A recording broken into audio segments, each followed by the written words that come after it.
Yang perlu kita ketahui teman-teman, ini misalkan ilustrasi ini adalah Anda. Nah, teman-teman biasanya kalau berbelanja kebutuhan hidup seperti ini di mana sih? Pasti berbelanja di namanya di toko. Sebut saja toko itu adalah toko A yang menjadi toko langganan teman-teman. Teman-teman ketika habis odol, habis keperluan rumah tangga akan berbelanja ke sini. Dan lakukan ini selalu rutinitas bertahun-tahun.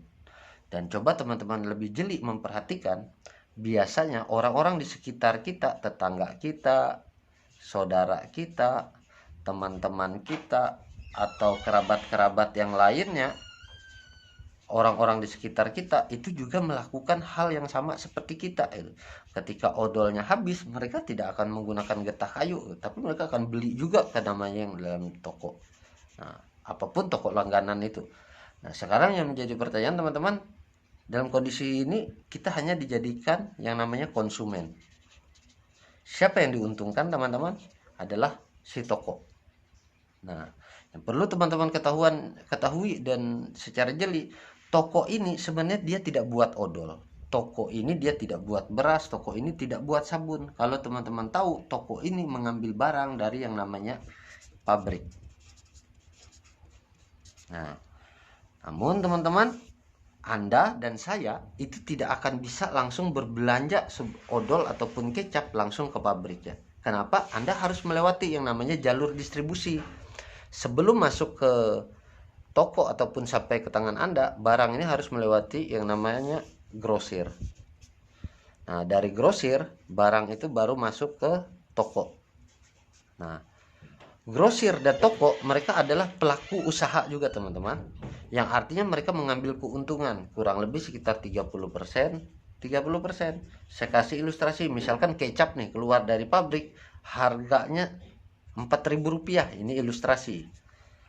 Karena lewat grosir, grosir ambil untung jadi 7.000 patokannya, lempar ke toko, toko mau nggak jual 7.000? Jelas tidak mau. Akhirnya toko menjual dengan nilai Rp10.000.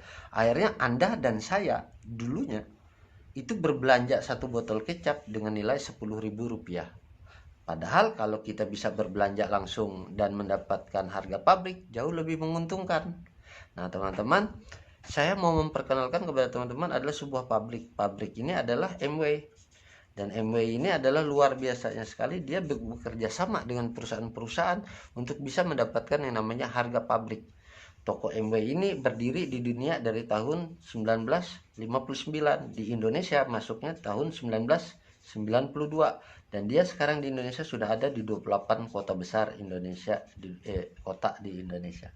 Nah teman-teman, mereka punya toko offline dan online, dan karena kemajuan zaman saat ini orang lebih senang berbelanja secara online. Nah teman-teman, Anda tidak diminta untuk berhenti berbelanja kebutuhan seperti ini.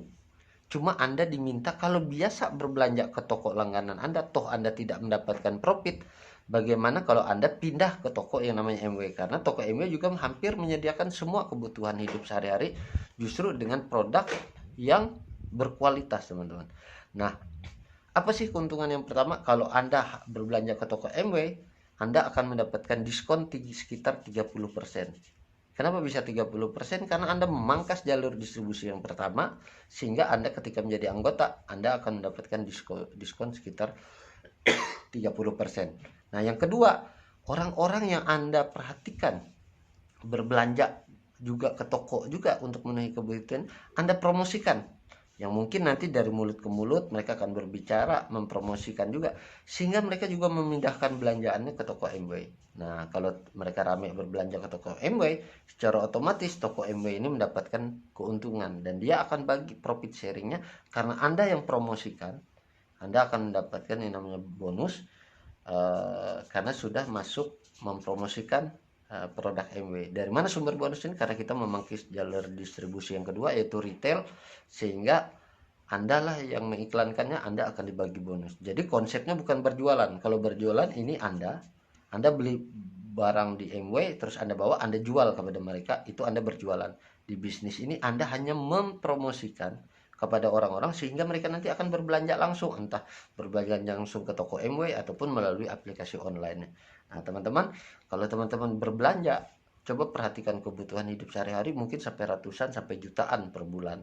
Kalau itu dialihkan dan orang-orang ini juga mengalihkan belanjaannya, lalu terkumpullah omset misalkan 10 sampai 20 juta per bulan orang berbelanja ini, maka teman-teman bisa dikasih bonus sampai 1 sampai 2 juta bonus, 2 juta rupiah per bulan. Nah, waktu ini hanya bisa ditempuh dalam waktu sampai 1 sampai 2 bulan. Sangat sebentar sekali, teman-teman. Teman-teman bisa punya penghasilan 1 sampai 2 juta per bulan. Nah, ini dalam tahun fiskal yang masih lama. Mungkin di tahun fiskal berikutnya perusahaan MW ini sudah mengumumkan akan menaikkan sampai dengan 2 kali lipat penghasilan di bonusnya. Kalau teman-teman bisa membangun omset orang-orang berbelanja ini di sini semakin besar lagi, misalkan sampai dengan 60 sampai 70 juta rupiah per bulan, teman-teman akan bisa dikasih uang bonus profit sharing dari perusahaannya 5 sampai dengan 7 juta rupiah per bulan. Nah, ini membutuhkan waktu yang sedikit lebih lama, mungkin sekitar 3 sampai 5 bulan. Dan ini saya rasa waktunya tidak juga terlalu lama. Nah, bahkan di tahun fiskal baru per 1 September nanti, MW juga akan menaikkan bonusnya mungkin sampai dengan 2 kali lipat, mungkin sampai dengan 12 juta teman-teman bisa dapat per bulan dengan hanya membangun basis konsumen buat toko ini. Nah, apabila teman-teman punya omset di atas 200 juta buat toko ini, teman-teman bisa dikasih 15 sampai 20 juta per bulan. Nah, ini membutuhkan waktu sedikit lebih lama, mungkin 1 sampai 2 tahun. Tapi saya rasa 1-2 tahun juga Anda bisa punya income seperti ini, itu masih sangat besar sekali. Dan luar biasanya di tahun fiskal baru MW akan menaikkan juga, kelipatannya mungkin sampai dengan 30 juta Anda bisa terima. Nah, bagaimana teman-teman